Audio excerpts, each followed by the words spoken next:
clase vamos a hablar de estereotipias y autismo. Hay muchos temas que abordar con respecto al autismo, muchísimos, muchísimos, porque una de las cosas que buscamos es entender qué pasa con el autismo y con las personas que tienen autismo para así poder brindar mejores apoyos, tener mejores estrategias para ayudar a que las personas que tienen autismo tengan cada vez menos dificultades para adaptarse a las situaciones, al ambiente, para aprender, para comunicarse, etcétera. ¿Okay? Entonces tenemos muchísimos temas porque el autismo implica muchas habilidades, muchas condiciones, pero una de las que ocasiona más preguntas, una de las más comunes y recurrentes y que además llama más la atención es el tema de las estereotipias. Entonces vamos a estar hablando en esta clase de estereotipias y autismo. Antes que nada, rapidísimamente me presento. Yo soy Ángela Patiño, soy terapeuta, evaluadora y docente. Soy especialista en comunicación, lenguaje, habla y aprendizaje, con estudios en neuropsicología, psicopedagogía y desarrollo. Soy directora y fundadora de Juntos, Centro de Desarrollo Integral y Rehabilitación, y tengo ya muchos años de experiencia en las áreas clínica terapéutica, de educación especial y de integración e inclusión educativa que he practicado en México, en Estados Unidos y en España. Me encuentran en todas las redes sociales, bueno, no en todas, en Facebook, en Instagram, en YouTube y en TikTok como Ángela Patiño Terapeuta. Y lo más importante de todo es que llevo más de 17 años ayudando a niños, jóvenes y adultos a comunicarse mejor, a hablar mejor y a aprender mejor. Yo soy licenciada en Comunicación Humana por la Universidad de las Américas. Tengo un posgrado en Intervención Logopédica por la Universidad de La Coruña en España, que cursé como becaria de Fundación Carolina. Tengo diplomados en psicometría, en evaluación, en neuropsicología clínica, en enfermedades neurológicas, en terapia de juego, en neuroanatomía funcional. Soy terapeuta miofuncional oromotora con certificación internacional en K-TAPE y con especialización en disfunción temporomandibular.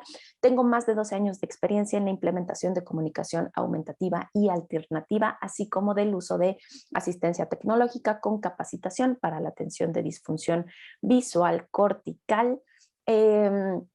Soy docente en universidades, institutos de educación, de psicología, de rehabilitación y he sido ponente en congresos y foros de salud, psicología, educación y logopedia en México, en América Latina y en Europa. A la fecha he acreditado más de 50 cursos, congresos y ciclos de conferencias que he cursado en México, en América Latina, en Estados Unidos y en Europa. Hago capacitación a colegios, instituciones de salud públicas, privadas y también trabajo directamente con familias y con personas que tienen diferentes situaciones y dificultades para poder comunicarse o aprender. Todos mis materiales los encuentran en payhip.com/diagonal Ángela Patiño Terapeuta, y ahorita les digo porque esto es importante. Para comunicarse conmigo, ahí les dejo mi correo electrónico angelapatinoterapeuta@gmail.com. Y todo lo que tenga que ver conmigo, mis accesos a redes sociales para que puedan mandarme un mensaje, las inscripciones a los cursos, para descargar materiales, todos los accesos a lo que puedan ver, por ejemplo, en mis redes sociales, cuando les digo, estoy compartiendo un material, todo lo encuentran en Linktree/diagonal Ángela Patino Terapeuta. Lo que vamos a hablar en esta clase es parte de los programas Juntos Estamos Mejor, que hago en conjunto con Juntos, Centro Terapéutico y de Desarrollo Integral. Y les comentaba lo de PayHip, porque ahorita estamos distribuyendo de manera gratuita una guía que se llama Guía para entender mejor el autismo y los trastornos de espectro autista. La encuentran de descarga gratuita en mi página de PayHip, payhip.com/diagonal Ángela Patino Terapeuta. Esta es una guía que hicimos yo, de Juntos, Centro Terapéutico y de Desarrollo Integral, junto con Becky Sarfati de Centro Hacer para Ser, que es un centro especializado en trastornos del neurodesarrollo y en donde además dan atención integral a personas con trastorno espectro autista también. ¿Okay? Entonces, si no la han descargado, no la tienen por ahí, métanse a descargarla. La guía para entender mejor el autismo y los trastornos de espectro autista es de difusión gratuita. ¿Okay? ¿De qué vamos a hablar en esta clase? Bueno, vamos a hablar de ¿Qué son las estereotipias? ¿Para qué sirven? ¿Por qué ocurren en el autismo? ¿Y cómo las quitamos? O entonces, ¿qué hacemos? Porque además, primero son un tema que llaman mucho la atención, pero que además a algunas personas les preocupan mucho. Entonces, lo primero que vamos a hacer es entenderlas, es entender qué pasa, por qué están ahí, por qué se presentan, eh, porque una de las cosas más importantes para mí es que la intervención a cualquier condición se dé a partir de su conocimiento y comprensión. ¿Qué quiere decir esto? Que si yo voy a trabajar con autismo o con trastornos de espectro autista o con cualquier trastorno del neurodesarrollo, primero tengo que entender de qué se trata, conocerlo y comprenderlo. Y a partir de esa comprensión y de la comprensión del individuo que tengo aquí, porque tengo que hacer una comprensión de la condición en sí misma, pero también del individuo específico, particular que tengo aquí enfrente de mí. Y a partir de ahí entonces es como se generan mejores intervenciones, es como se generan, como generamos una atención más integral, más funcional y además mucho más respetuosa y humana de la condición de la persona. ¿Ok? Entonces vamos a empezar entendiendo qué son las estereotipias y para qué sirven. Las estereotipias son una situación muy llamativa en el autismo y además muy popular.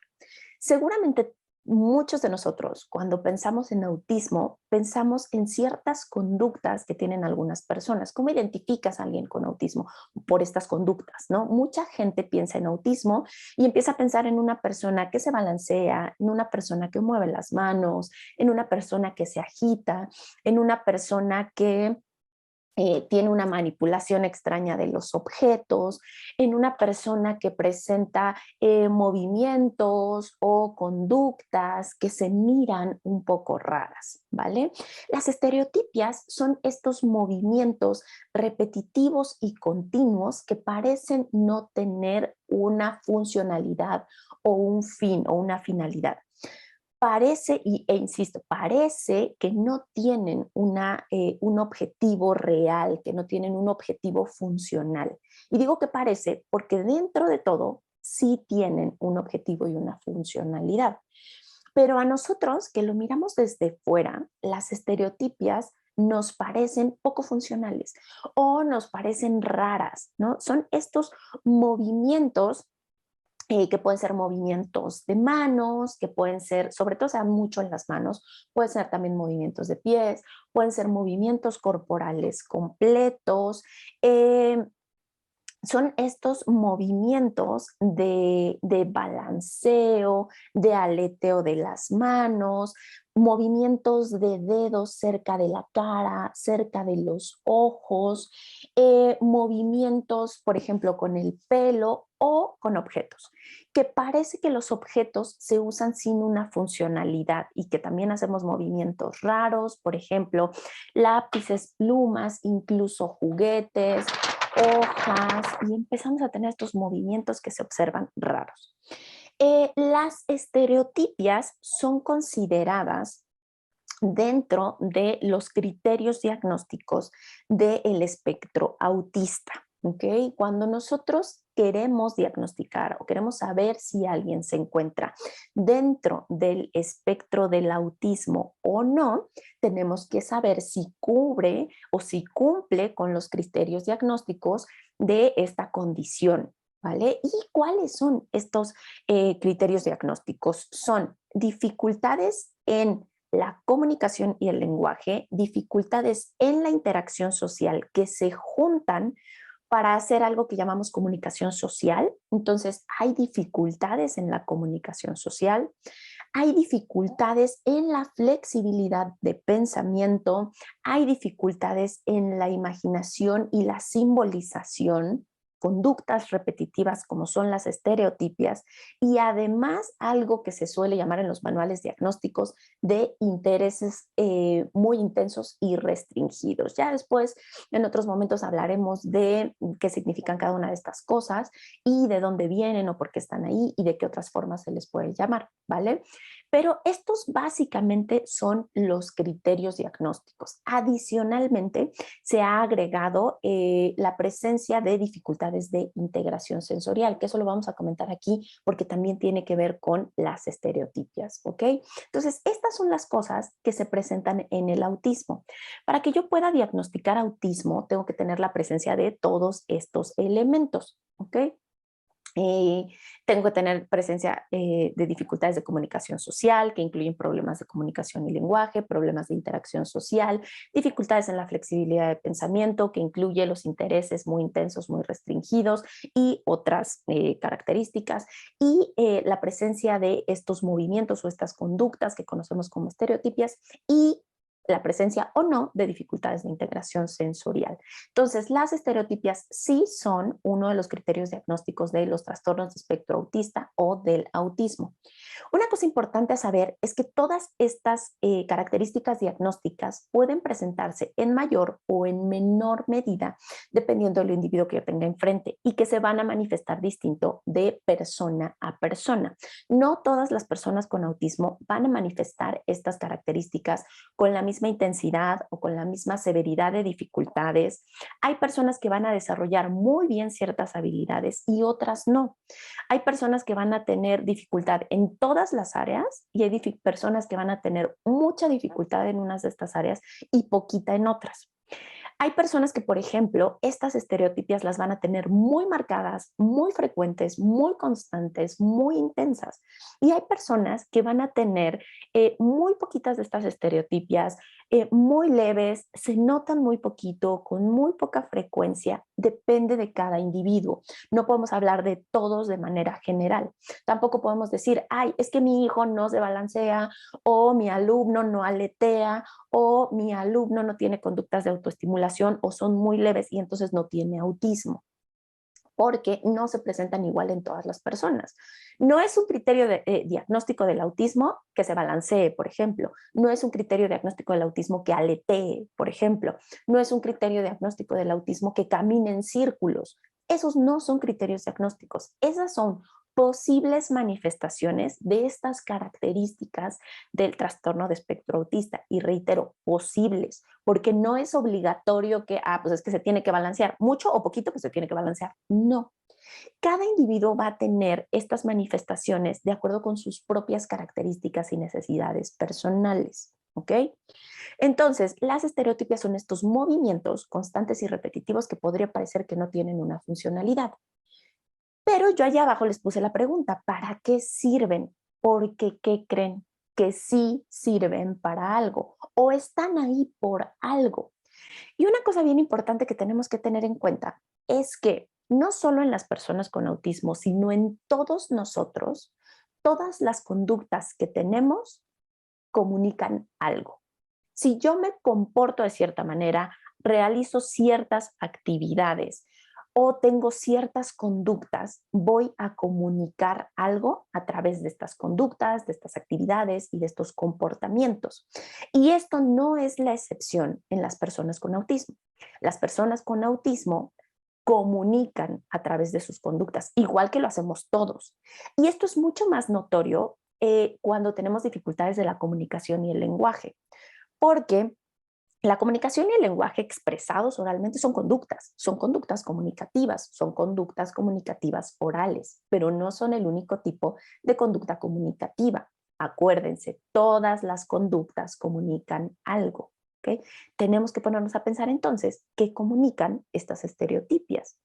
Y esto se hace, les digo, mucho más notorio cuando tenemos dificultades de la expresión oral verbal, por ejemplo, porque si yo tengo una necesidad o quiero comunicar algo, casi siempre mi primer recurso va a ser mi lenguaje oral. Y digo casi siempre porque muchas veces recurro a otro tipo de comunicaciones. Pero muchas veces voy a recurrir a mis palabras para decirlo. Pero si yo no tuviera estas palabras o si yo no tuviera estos elementos lingüísticos, si yo no pudiera expresarme a través de mis palabras, usaría más mi cuerpo y mis conductas no verbales para comunicarme. Si yo estuviera parada en China y no sé hablar chino, pues entonces voy a usar más mi cuerpo, más mis gestos, más mis conductas no verbales para poder decirle a todas esas personas lo que yo quiero, lo que necesito, lo que estoy pensando, etcétera. Entonces, recordemos que uno de los criterios diagnósticos del autismo es el bajo desarrollo de habilidades lingüísticas y comunicativas. Entonces, lo que va a pasar es que estas personas no siempre tienen las palabras para comunicarse. Por ejemplo, en las personas que les llaman con autismo no verbal. Yo más bien llamo que no tienen expresión oral, ¿vale? Pero en estas personas que no tienen palabras para comunicarse, pues su único recurso es corporal. También hay personas con autismo que sí tienen palabras, pero no han desarrollado todas las habilidades lingüísticas para utilizar al 100% esas palabras que tienen. Y entonces, ¿qué vamos a hacer? Aumentar el uso de mi comunicación corporal. Mi cuerpo y mis conductas no verbales van a comunicar todo eso que no puedo comunicar con palabras. Entonces, esta es la primera cosa que tenemos que tener presente cuando vamos a analizar las estereotipias, que son conductas que comunican y que me quieren comunicar.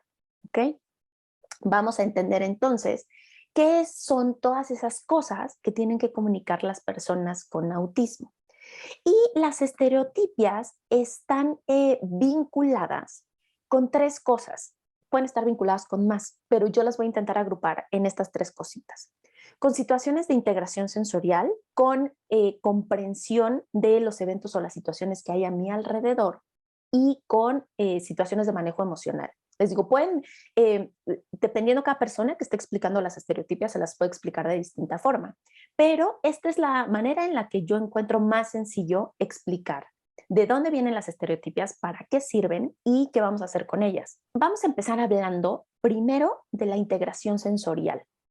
La integración sensorial es cómo yo percibo los estímulos de afuera, los integro en mi sistema para entender qué está pasando alrededor de mí y así responder a esa situación que está pasando alrededor de mí. Para eso yo uso mis sentidos. Hasta ahora nos han contado que tenemos 5 sentidos: vista, gusto, olfato, tacto y oído. ¿Ok? Generalmente no conocemos que existen otros sentidos más. Vamos a agregar otros 3: la parte vestibular, que es la percepción de los movimientos de mi cuerpo; la parte propioceptiva, que es el reconocimiento de mi propio cuerpo, dónde está ubicado, cómo se mueve, en qué posición está; y la parte interoceptiva, que es lo que me hace conocer las situaciones que pasan dentro de mi cuerpo. Si yo tengo hambre, frío, calor, dolor, etcétera, esas sensaciones que vienen de dentro de mi propio cuerpo. Estos 8 sentidos me permiten comunicarme con el mundo exterior y me permiten comunicarme también con mi propio cuerpo. ¿Ok? Entonces me dan información de fuera y de dentro de mi cuerpo. Yo tengo que recibir esta información, entenderla, integrarla y responder al ambiente. Se supone que todos deberíamos recibir esta información de manera que me permita justo responder a este ambiente de la forma correcta. Pero a veces los controles de regulación de las sensaciones están un poquito desajustadas. Cada persona tenemos un ajuste distinto para estos sentidos. Por ejemplo, hay personas que tienen un súper olfato y hay personas que no huelen tanto. Hay personas que tienen un súper oído y perciben todo súper bien y hay personas que no tanto, ¿ok? Esto depende de varias cosas. Primero, de los órganos de mis sentidos y segundo, de cómo mi cerebro procesa esta información. Esta información llega a mi cerebro, ¿cómo la lee mi cerebro para poder interpretarla? A esto le llamamos integración sensorial. Y resulta que les digo que cada quien tiene ajustes distintos aquí. A veces pasa que estos ajustes están muy arriba o muy abajo. Y entonces no me permiten leer el ambiente de una forma adaptativa, porque no voy a recibir los suficientes estímulos o los voy a recibir demasiado intensos, lo cual va a provocar que mi respuesta a esos estímulos sea muy grande o muy pequeña. Y esto puede afectar la forma en la que yo me comporto, mis respuestas al ambiente. Tenemos dos condiciones. La hipersensibilidad a los estímulos, que significa que los estímulos se perciben con mayor intensidad. Un estímulo así pequeñito, yo lo percibo muy grande. Como yo percibo ese estímulo muy grande, entonces voy a responder como si fuera algo súper grande. Hace un poquito de calor y yo ya siento muchísimo calor. Hace un poquito de ruido y yo ya siento como si estuviera con el ruidazo gigante. Hace un poquito de frío y yo siento muchísimo frío. O me dio un golpecito y yo siento muchísimo dolor. Entonces, ¿qué pasa? Que hay molestias, puedo percibir esos estímulos como agresivos y aversivos y voy a reaccionar de manera agresiva o voy a reaccionar como si esos estímulos fueran agresivos porque me molestan, porque me lastiman, me voy a proteger de esos estímulos, voy a quitarme esos estímulos porque me lastiman, aunque sea un estímulo pequeño. Entonces me da mucho calor, me quito la ropa, lloro, me siento mal o me dio un golpecito, pero yo lo siento súper doloroso y entonces empiezo a gritar muchísimo, me quejo, me duele, no me puedo concentrar en nada porque estoy pensando en el muchísimo dolor que estoy sintiendo, ¿ok? Eso es cuando somos hipersensibles y esto se puede presentar en todos los sentidos. Puede haber hipersensibilidad olfativa, que yo perciba muchísimo los olores. Puede haber hipersensibilidad táctil, que yo sienta mucho el frío, el calor, la presión, lo que me toca, lo que está cerca de mi piel. Puede haber hipersensibilidad visual, auditiva, olfativa, táctil, propioceptiva, que yo sienta mucho como todo lo que le está pasando a mi cuerpo, o vestibular, que yo sienta mucho todos los movimientos. Puede haber también hipersensibilidad en la parte interoceptiva, que casi no se da, pero también puede pasar. Y por el otro lado tengo la hiposensibilidad. Entonces, en la hiposensibilidad lo que va a pasar es exactamente lo opuesto. Aunque haya un estímulo, casi no lo voy a sentir. Pareciera que los estímulos son más pequeños. Yo tengo un estímulo, pero yo lo percibo más pequeñito. Entonces, o no lo siento, o no me doy cuenta, o no me importa, porque casi no lo percibo. Como los percibo los estímulos más pequeñitos, mis respuestas también son más pequeñitas. Entonces, no voy a responder, como si me hablaran y yo no respondiera, como si oliera mucho las cosas y a mí me da igual, como si me metiera algo súper grande a la boca y no lo sintiera, como si me doy un golpazo y no siento el dolor, como si hubiera muchísimo ruido y no estoy escuchando nada, ¿vale? Entonces, aquí las respuestas generalmente son muy pequeñas, pareciera que no hay respuestas. Eh, ¿Y qué va a pasar también aquí? Cuando soy hipersensible, voy a evitar los estímulos. Y cuando soy hiposensible, voy a buscar más estímulos porque no los siento. Entonces aquí tenemos dos perfiles. El perfil de las personas que son evitadoras de los estímulos y que cuando reciben esos estímulos les provocan reacciones adversas, o el perfil de las personas hiposensibles que van a ser buscadoras de estímulos. Y entonces constantemente van a estar buscando más estimulación. Ahora, recuerdan que les dije que eh, dentro de las características del autismo tenemos dificultades de integración sensorial. Resulta que gran parte de las personas con autismo tienen estos cambios, son hiposensibles o hipersensibles en distintos sentidos, en estos 8 sentidos que les conté. No quiere decir que yo vaya a ser hiposensible en todo o hipersensible en todo, no. Esto puede ir variando. Puedo ser hipersensible auditivamente, pero hiposensible táctil y vestibularmente. Entonces, voy a evitar los estímulos auditivos, pero voy a buscar estímulos táctiles y de movimiento. ¿Okay? El perfil sensorial de cada persona es distinto. Cada quien va a tener sus propias preferencias sensoriales, sus propias evitaciones sensoriales y la búsqueda de ciertos estímulos sensoriales.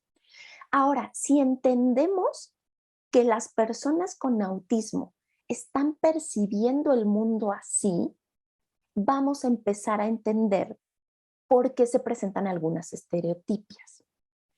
Lo primero, que va a ser lo más fácil de entender, es que en algunos sentidos las personas con autismo van a ser hiposensibles y entonces van a buscar estimulación. Y esta estimulación la van a buscar a través de estos movimientos. Por ejemplo, si necesitan estímulos visuales, van a estar haciendo ciertos estímulos cerca de su cara para percibir más información visual. O van a tener movimientos raros de la cabeza o del cuerpo para ver el mundo desde una perspectiva distinta, para percibir el mundo de manera diferente. ¿Ok? También, por ejemplo, si necesitan estimulación vestibular, se van a estar moviendo, van a estar balanceando su cuerpo, van a estar teniendo movimientos que a lo mejor nos van a parecer un poco raros. Van a estar moviendo brazos, piernas, aleteando, porque así reciben esta estimulación, ¿vale? De pronto por ahí van a empezar a leer o a ver o a escuchar el concepto staining, ¿no? Como de estimulación. Y las personas con autismo lo están usando para describir esta autoestimulación que necesitan tener, ¿vale? Entonces tenemos autoestimulación o stimming, eh, que es la búsqueda de esta información del ambiente, ¿ok? Eso es la parte número 1. Y la parte número 2 es exactamente lo opuesto. Esta parte donde les decía que reciben los estímulos y no los reciben muy grandes, les lastiman, les molesta, y entonces van a empezar a tener una molestia y una saturación del sistema. ¿Ok? Todos nosotros tenemos ciertos estímulos que nos gustan y que buscamos para calmarnos o para sentirnos mejor. Y también tenemos cierto tipo de estímulos que nos resultan aversivos, que no nos gustan, que nos molestan, nos lastiman. Y cuando estos estímulos nos llegan, vamos a tener conductas que pues no son tan agradables. ¿Por qué? Porque no nos sentimos tan bien. Yo, por ejemplo, a mí no me gustan los lugares muy concurridos, con mucha gente, sentir a mucha gente, escuchar mucho ruido mientras estamos en un lugar cerrado. Aquí en México decimos que nos engentamos. Bueno, yo me engento con rapidez. Si estoy en un lugar con mucho ruido, con mucha gente moviéndose, encerrada, empiezo a ponerme de mal humor. ¿Ok? Por toda esta información que me está llegando y que yo no sé cómo manejar. ¿Ok? Eh, En el caso, por ejemplo, de mi hija y mi esposo, a ellos el calor los pone de pésimo humor. Empiezan a sentir calor y se empiezan a poner de mal humor, ¿ok? Y les cuento que nosotros, yo, mi esposo y mi hija somos personas neurotípicas, ¿vale? Entonces, eh, sin tener ningún trastorno, alteración del desarrollo o condición de neurodiversidad, o sea, tenemos estas condiciones. A mí me metes a un mercado con un montón de gente, un montón de ruido, voy a acabar de mal humor. A mi hija y a mi esposa los pones en una situación de mucho calor y van a acabar de mal humor, ¿ok? Todos nosotros tenemos estas reacciones, incluyendo a las personas con autismo. Y en las personas con autismo, por lo que ya les he comentado, esto puede verse exacerbado, esto puede ser todavía mayor. Ahora, yo he desarrollado mis propias conductas que me permiten regularme en estos ambientes, que me permiten decir, a ver, ya me estoy engentando, ¿qué puedo hacer? Puedo ir un momento al baño, puedo tomar un poco de agua, y voy buscando alternativas. Yo también estoy haciendo que mi hija se haga consciente de que cuando hay calor, ella se pone de mal humor. Entonces le digo que tiene que, por ejemplo, abrir las ventanas del coche, que ir a un lugar donde le dé un poco más aire, que tiene que tomar agua para hidratarse y disminuir su sensación de calor y que así va a poder sentirse mejor. Lo que hacemos es buscar conductas que nos permitan sentirnos mejor, autorregularnos y así poder seguir participando de las actividades de una mejor manera, ¿ok? Que eviten que yo pierda el control o que eviten que yo tenga respuestas que conocemos como respuestas desadaptativas.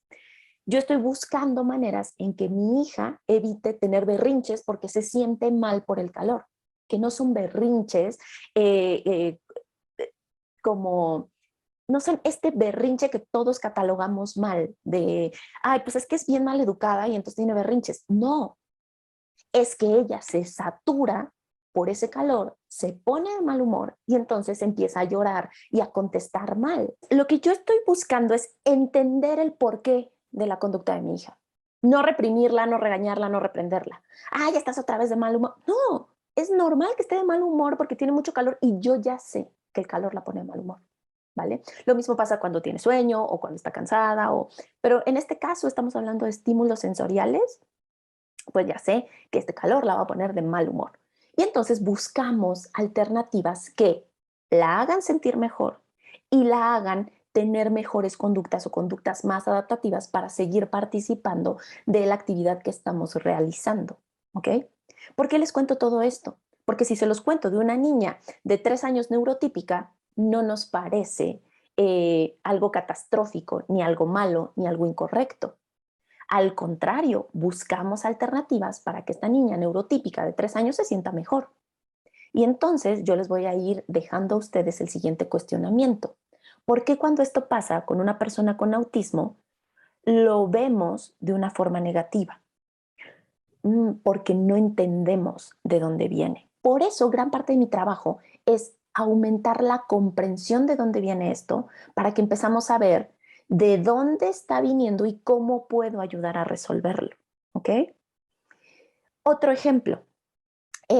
Les digo, mi hija es una niña neurotípica que no tiene dificultades de integración sensorial, pero que sí tiene un perfil sensorial propio y personal. De pronto, cuando hay ruidos muy fuertes, ella sola ha empezado a taparse los oídos. No grita, no, se tapa los oídos. Mi hija tiene un desarrollo comunicativo regular y sí puede decirme, suena muy fuerte, ese ruido me molesta. Pero ¿cuál es su primera reacción? Antes de decirme, suena muy fuerte, ese ruido me molesta, se tapa los oídos. ¿Por qué? Porque de manera natural ella se está defendiendo de este estímulo que podría resultarle nocivo. Además de eso, se tapa los oídos y voltea a verme. ¿Por qué? Porque me quiere comunicar algo. Su conducta me está comunicando que ese ruido le molesta. Ahora, ella sabe que ese ruido va a durar poco, por ejemplo, en la licuadora, ¿no? Ponemos la licuadora, se tapa los oídos, voltea, me ve y está esperando que el ruido acabe. O si estamos en la calle y pasa un camión que hace un ruido muy fuerte, se encoge, se tapa los oídos y voltea a verme para indicarme que ese ruido le molesta. Ella tiene esta conducta no verbal que comunica aun cuando eh, tiene las palabras para comunicarse. ¿Y qué es lo que yo hago? Comprendo por qué lo está haciendo y en caso necesario, incluso las personas que estamos a su alrededor, como ella toma esta posición como de protección, vamos a protegerla un poco. A veces cuando pasan estos camiones muy ruidosos, lo que hacemos es abrazarla un poco para contenerla, ¿ok? Empiecen a pensar cómo se ve todo esto cuando estas situaciones pasan en una persona con autismo, que percibe estos estímulos todavía más grandes y que en muchas ocasiones no tiene esa parte verbal para comunicar su molestia y entonces el único recurso que tiene es su recurso corporal. Ya podemos empezar a verlo en estos pequeños cuando empiezan a cubrirse los oídos, a balancearse, a tomar estas como posturas de protección o a emitir estos sonidos que le permiten comunicar ante estos estímulos de molestia de alrededor. ¿vale? Y les digo, ¿por qué se los estoy contando en una pequeña neurotípica de 3 años? Porque así lo entendemos y decimos, claro, es que es normal que esto pase. Entonces voltemos a ver a las personas con autismo y digamos, claro, es normal que esto pase. Ahora, entiendo que en las personas con autismo esto suele ser más frecuente y muchas veces estas conductas suelen ser más intensas, ¿ok? Pero vamos entendiendo de dónde viene todo esto, ¿ok? Em, Otra cosa, entonces, ya cambié aquí, vamos llegando a la palabra clave, la regulación. Y aquí tendría que venir también la parte de comunicación. ¿Ok?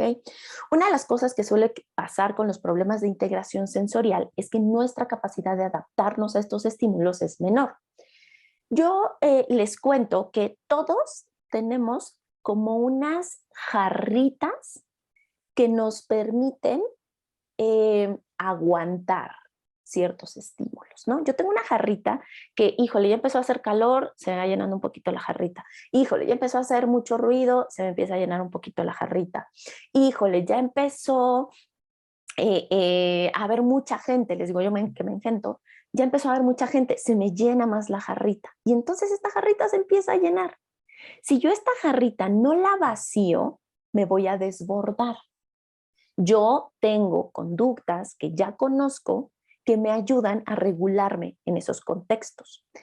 Eh, Les decía hace ratito, ¿saben qué? Voy al baño un momento, voy al baño, ahí suele haber menos gente, suele ser un lugar más fresco, puedo lavarme las manos, echarme un poquito de agua, y entonces esto me permite regular. Estas conductas de autorregulación van vaciando mi jarrita. Aunque mi jarrita se vaya llenando, yo la voy vaciando. Aunque mi jarrita se vaya llenando, yo la voy vaciando. Y así puedo mantenerme en estas conductas adaptativas que me permiten participar adecuadamente de las situaciones en las que estoy. A lo mejor fuimos al centro comercial a comprar algo que necesitábamos y pues no me puedo poner ahí del pésimo humor, a gritar, a aventar todo. Yo quiero tener una buena experiencia en el centro comercial. Entonces voy buscando autorregularme. A lo mejor estoy en el supermercado y de pronto veo que un pasillo está súper lleno de gente, mucho ruido. Me voy a un pasillo más vacío para ir regulando lo que mi jarrita puede contener. ¿Ok? Pero yo tengo estas conductas. ¿Qué pasa si de pronto es demasiado lo que llega a mi jarrita? La otra vez me pasó que me dolía mucho la espalda, me dolía la cabeza, tenía hambre, me sentía enferma, tenía mucho trabajo y además ya era súper tarde y además mi hija empezó a gritar, me desbordé. Es normal que todos en algunos momentos nos desbordemos, ¿ok? Ahora, ¿qué pasa? Las personas con autismo, digamos que su jarrita es un poco más pequeña, entonces se llena con mayor facilidad, con más rapidez, con mayores estímulos. O sea, hay muchos más estímulos que a lo mejor no llenan mi jarrita, pero la de esas personas sí. A lo mejor a mí prender la licuadora no me pone mal humor, pero a lo mejor a alguien con autismo sí le sobresatura el sistema, ¿ok? Entonces empieza a llenar su jarrita con mayor facilidad. Y además es una jarrita más pequeña. Y además las personas con autismo no siempre tienen estas conductas que les permiten regularse. Yo sé cómo vaciar mi jarrita. Las personas con autismo no siempre saben cómo vaciar su jarrita. Y su jarrita es chiquitita. Y además su jarrita se llena con muchas, muchas cosas. Entonces, ¿qué pasa? Se sobresaturan su sistema porque hay muchas cosas que están recibiendo al mismo tiempo y no saben cómo manejar y se desbordan. Y entonces tienen estas crisis, ¿ok? Hay que distinguir un berrinche que socialmente está súper mal visto. Uy, niño mal educado, es que ya tuvo un berrinche. Que además tenemos que entender que en los niños, cualquier niño de desarrollo regular, neurotípico o no, eh, los berrinches también son una forma de comunicación. Eh, Aparte tendremos que mencionar cuando hay falta de límites y un mal manejo conductual, etcétera, pero los berrinches en los niños pequeños son conductas que comunican y que tienen una razón de ser. Entonces también dejemos de ver mal a los berrinches, ¿vale? Pero generalmente los berrinches es, ay, niño maleducado, no sabe cómo portarse, ya otra vez está haciendo berrinche, ¿no? ¿Y qué creen? Hay que entender los berrinches. Pero lo que le pasa a las personas con autismo no son berrinches por maleducados. Lo que le pasa a las personas con autismo son crisis sensoriales. Son crisis en las cuales no pueden, ya se les llenó la jarrita, ya se sobresaturaron y entonces tienen esta crisis. Todos buscamos una forma de autorregularnos para no llegar a este punto. ¿Y cuál creen que es la forma de autorregulación que han encontrado las personas con autismo? La autoestimulación, las estereotipias. Entonces, cuando una persona con autismo empieza a recibir demasiados estímulos, lo que hace su sistema es vaciar. ¿Y cómo vacío? Con las conductas que me dan tranquilidad, que me hacen sentir bien, que me empiezan a dar como bienestar, que me empiezan a dar autorregulación, ¿vale? Acuérdense que van a buscar estímulos que les hagan sentir mejor, como todos. Las estereotipias son conductas de autorregulación. Y me voy a ir adelantando un poquito. ¿Qué pasa si yo quito mis conductas de autorregulación? Vayamos pensando. Me voy adelantando un poquito a esta pregunta porque la vamos a contestar unos minutitos más adelante. Las estereotipias me ayudan a ir vaciando la jarrita. Si yo no vacío la jarrita, ¿qué pasa? ¿Ok? Por cierto, ya vi aquí, esta imagen que les había puesto después, si queremos entender más acerca de los trastornos de espectro autista, les recuerdo que tenemos un diplomado en atención a los trastornos de espectro autista y hablamos de todo esto, hablamos de las estereotipias, tenemos unas clases súper buenas con una terapeuta ocupacional que nos cuenta un montón de cosas acerca de la integración sensorial. Tenemos un módulo completo que se llama Conociendo el autismo y un módulo entero que se llama Entendiendo el autismo, para que entendamos todo esto que está pasando en la persona con autismo, en la condición del autismo. Y así después vienen los módulos que son para la intervención.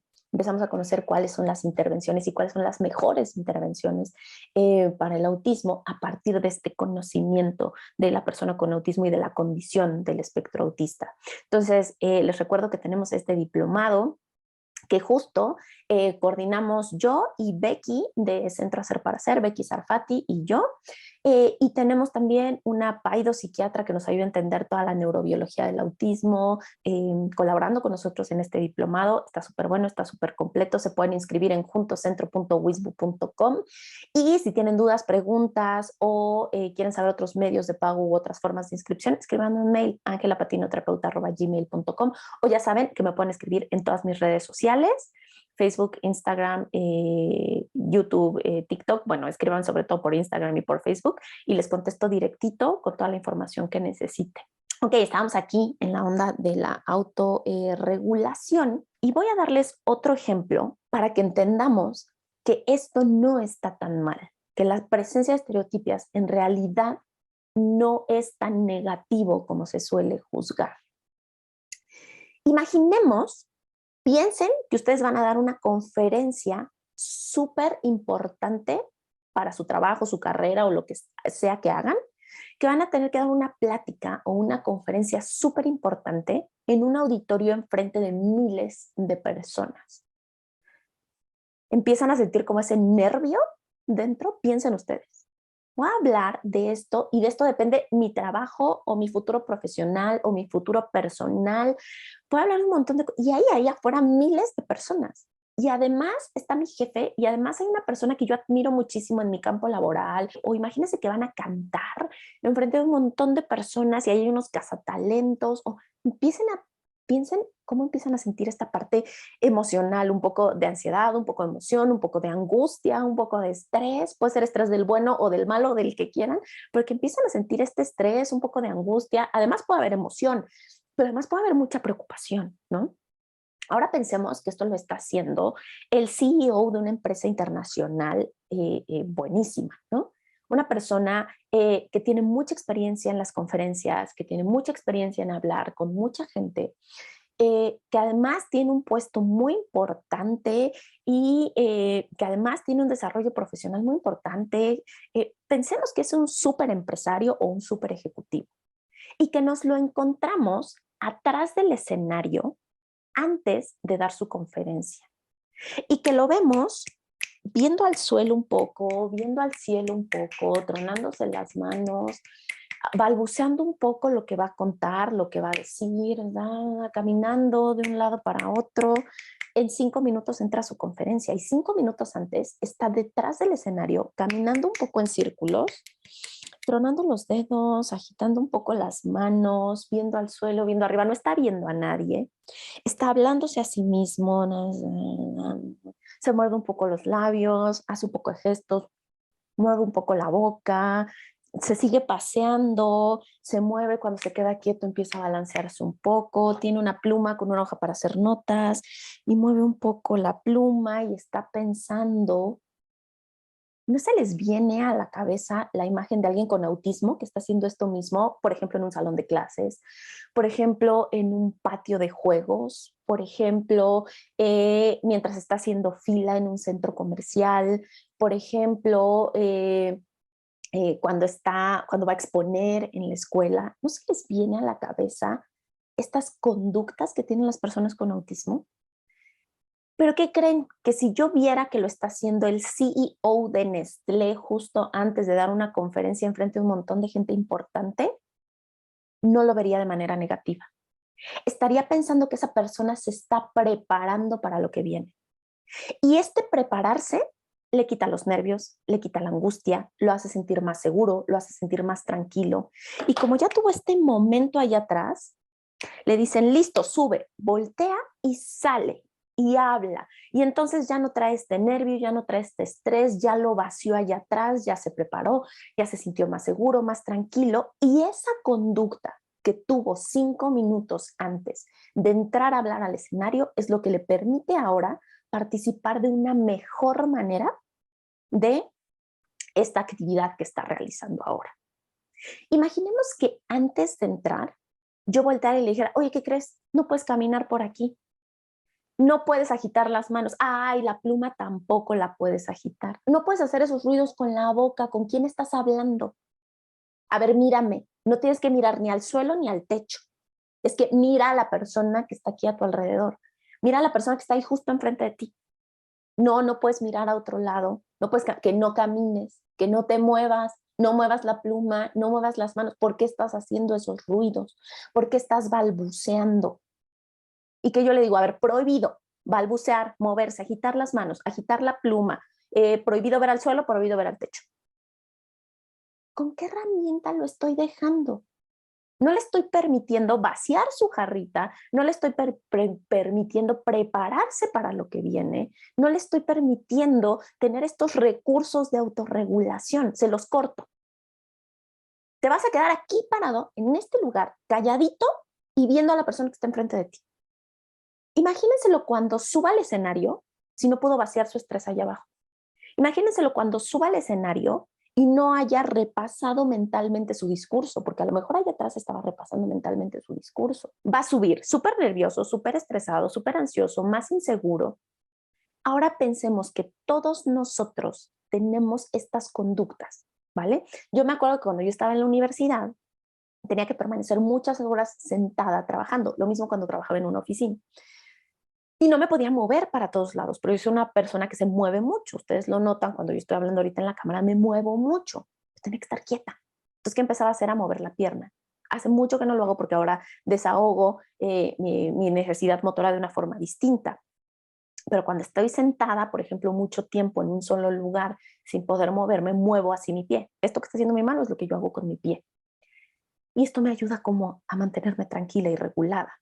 Recuerdo, por ejemplo, que yo tenía una maestra en la universidad, o sea, ya era yo una estudiante universitaria, no estaba en la primaria, en el kinder. Yo ya era una adulta con muchas capacidades académicas. Mientras estaba en las clases, yo me ponía a hacer dibujos y preparaba material. No sacaba las tijeras, cortaba, pegaba la pistola de silicón, no, pero preparaba material en mi cuaderno y hacía dibujos. Y mi maestra, que me veía, sabía lo que yo estaba haciendo y nunca me dijo, no puedes hacer eso. Es más, un día se me acercó y me dijo, claro que yo te dejo hacer eso porque yo sé que eso te mantiene más tranquila y atenta.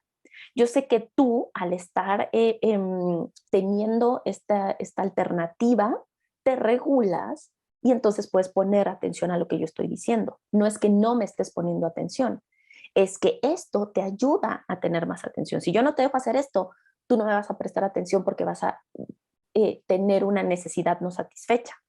Y mi maestra justo era especialista en problemas de aprendizaje. Ahora, ¿qué pasa cuando estas cosas pasan en el colegio? Cuando un niño empieza a tener, está sentado en una clase, empieza a tener una estereotipia o una conducta de autoestimulación o de autorregulación. el maestro dice, alto, deja de hacer eso porque entonces no me pones atención a mí.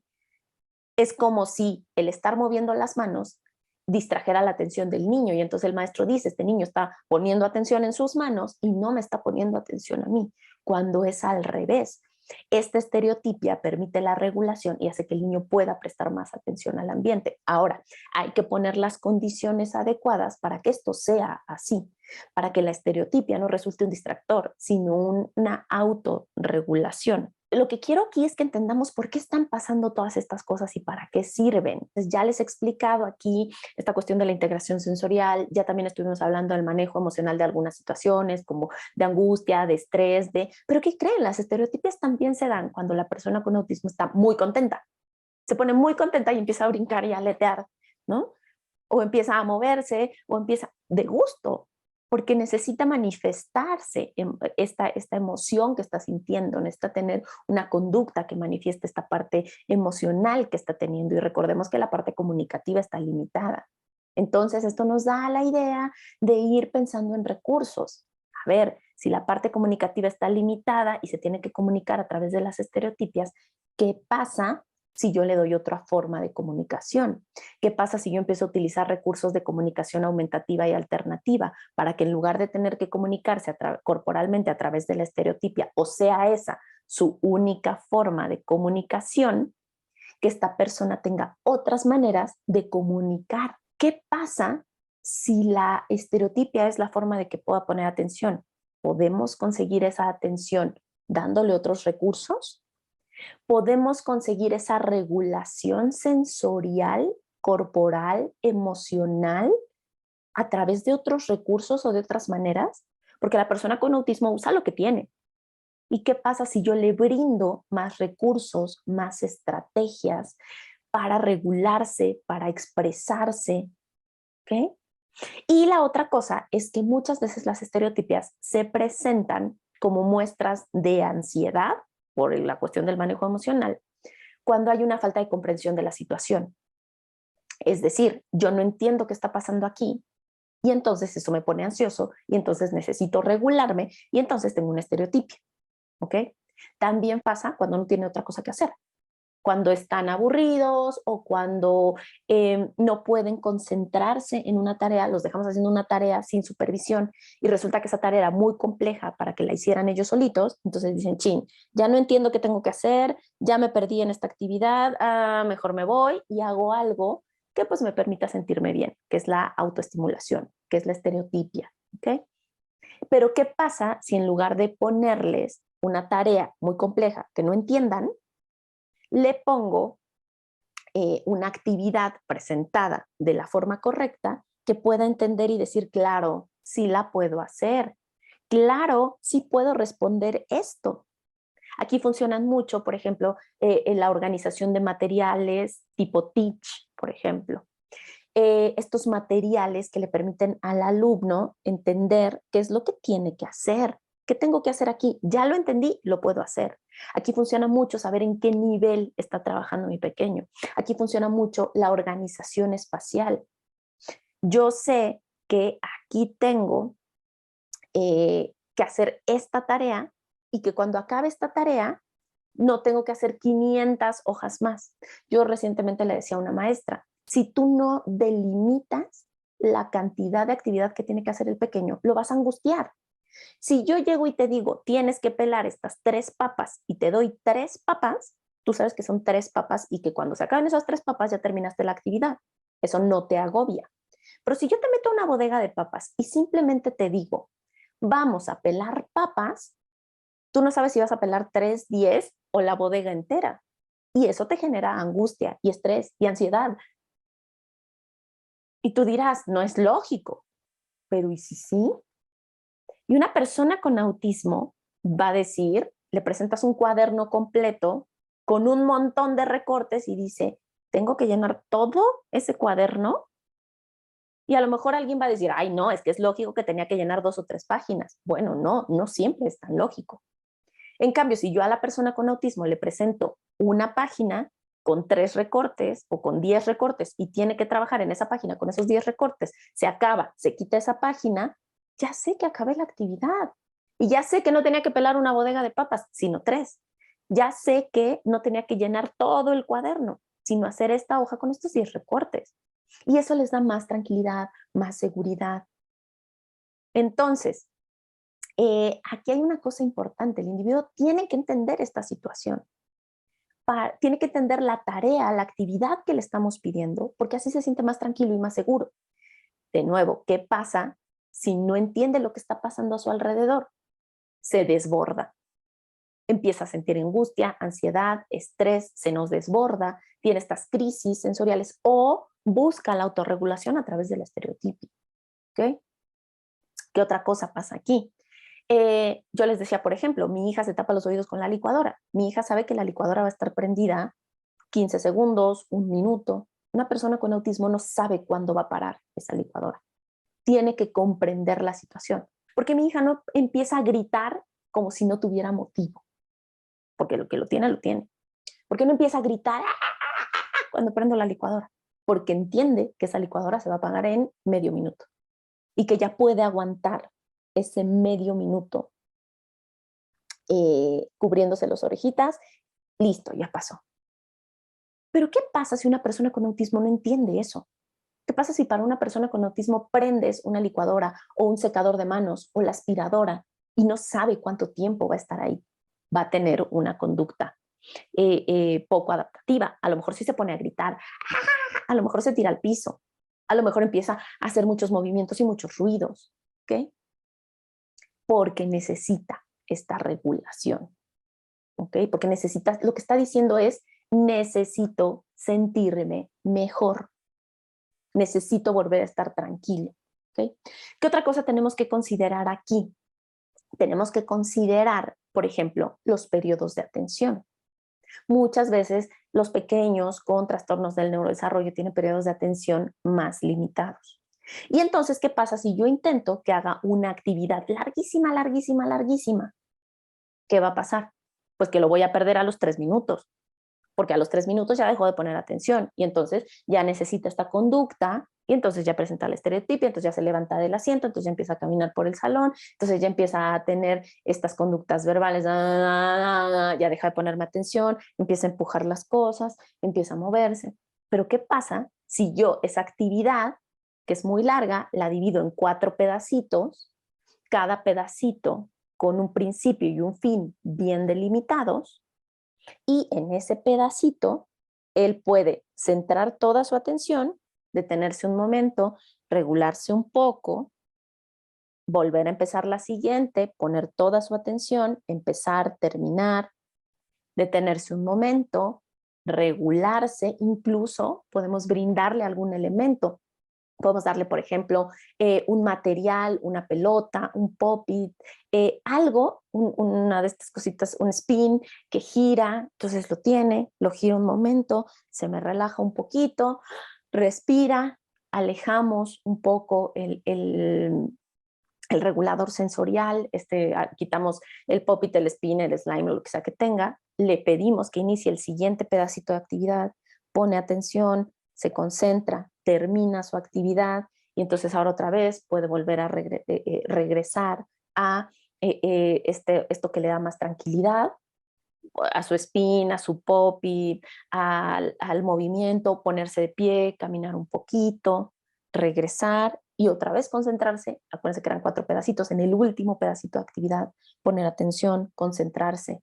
Esto se convierte en una conducta más adaptativa y que permite la mejor participación del individuo en lo que estamos haciendo. Entonces, en lugar de pelearme con él para que haga la tarea en la casa, o en lugar de que la maestra diga es que ya no sé qué hacer porque le pongo la actividad, nunca la termina, se me tira al piso, se pone a llorar, empieza a gritar, se tira la actividad que le dejo, se para y empieza a caminar, agitando las manos, y yo ya no sé cómo hacerle para que él termine la actividad porque siempre es una pelea. Bueno, ¿qué pasa si la actividad la adaptamos de manera que la persona pueda participar lo mejor posible? Lo que estamos buscando es, y ya me voy a adelantar aquí, que el individuo se sienta lo mejor posible para que pueda participar lo mejor posible a través de conductas que cada vez sean más adaptativas, ¿ok?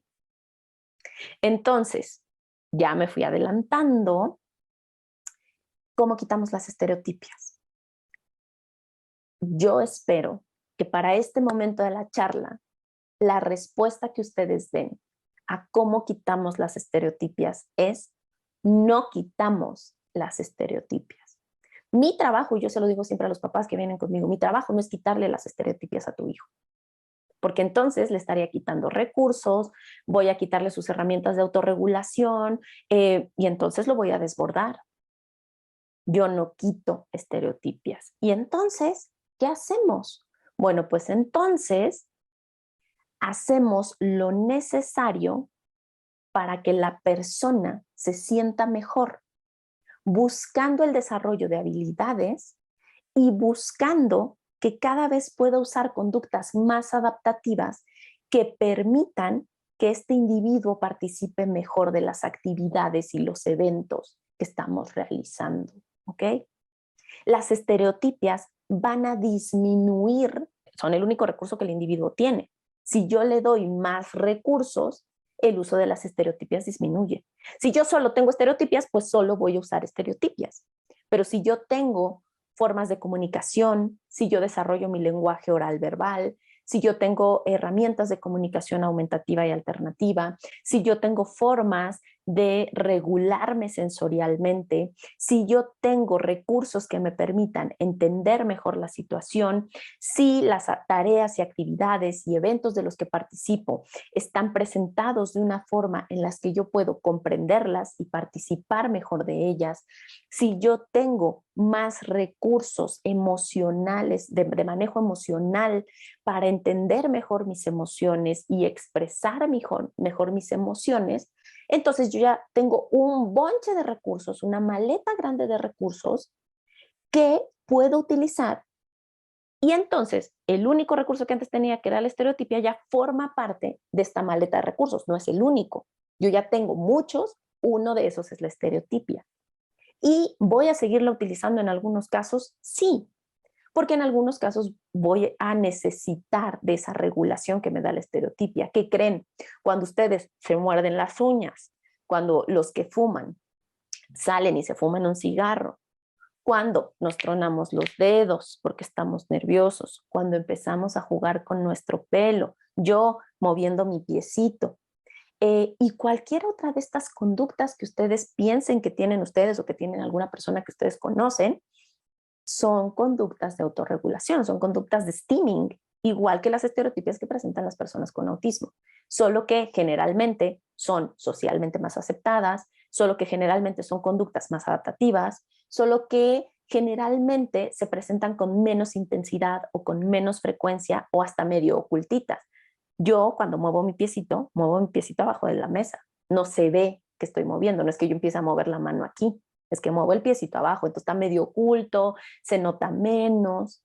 Lo que pasa con las personas con autismo es que, uno, no entendemos por qué tienen estas estereotipias, y dos, son mucho más visibles porque son más intensas y más frecuentes. Y muchas veces lo que pasa es que o nos dan vergüenza, en México decimos nos dan pena, es que se ven raros, es que quiero quitarle la estereotipia porque se ve súper raro.